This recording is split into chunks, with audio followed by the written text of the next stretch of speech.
Happy Monday. Thank you for joining me for this week's Unlocking the Magic of Leadership. Now, this week we are going to be talking about something that is very near and dear to my heart. We're going to be talking about voting. And the reason why we're talking about voting is not only because by voting you get a say in what happens to the country and how the country is formed, but also because voting has not always been a right. When the country was first formed, voting was considered a privilege, which meant it was only given to those that the lawmakers and those that were in charge deemed appropriate to vote. And so in the beginning, you had to be a landowner or had to have paid so many taxes a year to be eligible to vote. Nothing else mattered. You also had to be certain religions. Religions like Catholics and Jewish were not able to vote. People of color were not able to vote, felons and women. And so voting was determined by the states. It was not federally regulated, which means in some states, if you were, say, a black man, you could vote. Some states, if you were a woman that was a property owner and widowed, you could vote, but they were few and far between, and it was definitely not consistent. When you consider that different states had different rules, it was also easy to tamper with voting. And so as we grew as a country, the federal government started getting more involved with voting, which means the state government started getting more creative and working ways around it. And so we're just going to go through kind of a timeline of when we were able to vote across the board and what it meant. Because for many of us, it's not as far back as you think when we were not able to vote. And so I'm going to be using my note cards because we got a lot to cover. All right. So when voting first started, again, you had to be a landowner and you had to pay so much in property taxes and you had to be a white man and you had to be a specific religion. If you did not meet all of those criteria, you didn't vote, which means the majority of Americans did not have the right to vote. Now, in 1790, religious requirements were eliminated. So no matter your religion, if you were a white man who owned property, who paid a certain amount of taxes, then you could vote.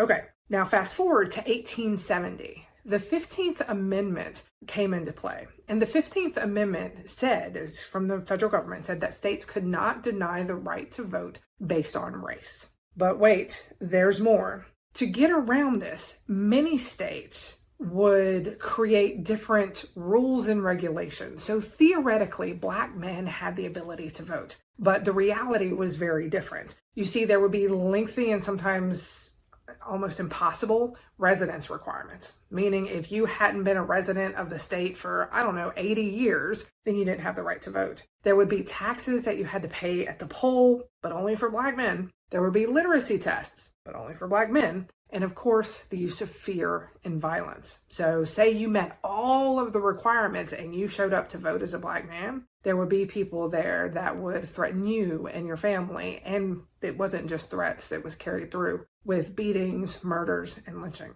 So while the 15th Amendment was passed in 1870, it was going to be a very, very long and a hard drive before black men across all states had the ability to vote. Now, at this time, women still did not have the ability to vote, white or black. And they had a lot of groups come together to be able to fight for the women's suffrage movement, for allowing women to vote. But it wasn't until 1920 that the 19th Amendment was passed. So that means just a little bit over 100 years ago, women got the right to vote. And when we think about the right to vote, it seems like, okay, so it was 1920 and it just magically happened.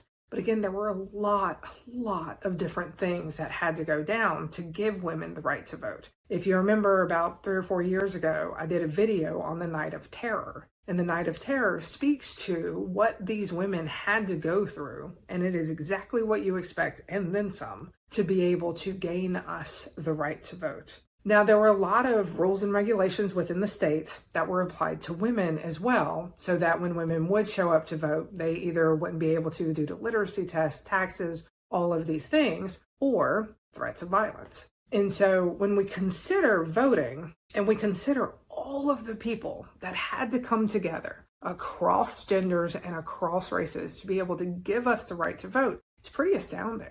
Now, you may also be surprised. At this point in time, you had to be 21 years of age or older to vote. It wasn't until the Vietnam War that the voting age was lowered to 18. The assumption was if we're old enough to die for our country, then we should be old enough to determine who is going to be determining whether we go to war or not. Now, that happened in 1971, but a few years before that, in 1965, that's when a lot of cases were going to the Supreme Court around voting rights that the states were adding. Again, taxes around the polls, literacy test, lengthy residency requirements, etc. In 1965, there were 2 measures that were passed specifically to take away these barriers to being able to vote. While it got easier for Black people to vote, it still didn't get easy. There were still a lot of different challenges. But now, instead of being legally challenged,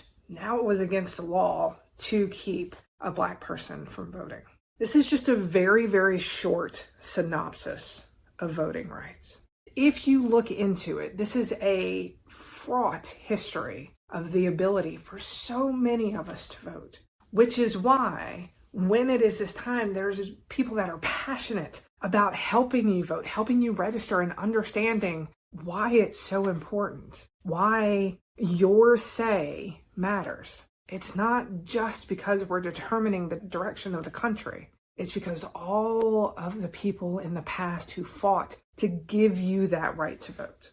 If you are Catholic, if you were Jewish, if you were a person of color, or if you were a woman, you did not have the right to vote. Lots of people had to fight for it. If you're a white man that does not own property, you did not have the right to vote. Somebody had to fight for it. And so when it comes time to vote this year, I hope that you'll be standing in line and you will get your sticker that says, I voted, to let everybody know that not only did you lean into this right, but you did it for you, and you did it for all the people who fought to give you that right. If you're wondering how do you register to vote, what does that look like? We're going to be dropping some links. There's going to be 3 different links. feelgoodaction.org is how you can check your voter registration to make sure, see if you are registered and see where you're registered. rockthevote.org allows you to register to vote. And then vote.gov is a government site that helps fill in all of the gaps on maybe some questions that you have. All right. That is it for this week's Unlocking the Magic of Leadership. I hope you have an amazing week and you have some homework this week. Double check your voter registration. Go ahead and get registered to vote. And if you think that you may be out of town, check in the mail ballots so that way you are still able to vote even if you can't be at a voting area. All right. Have an amazing week. And don't forget, as always, you got this.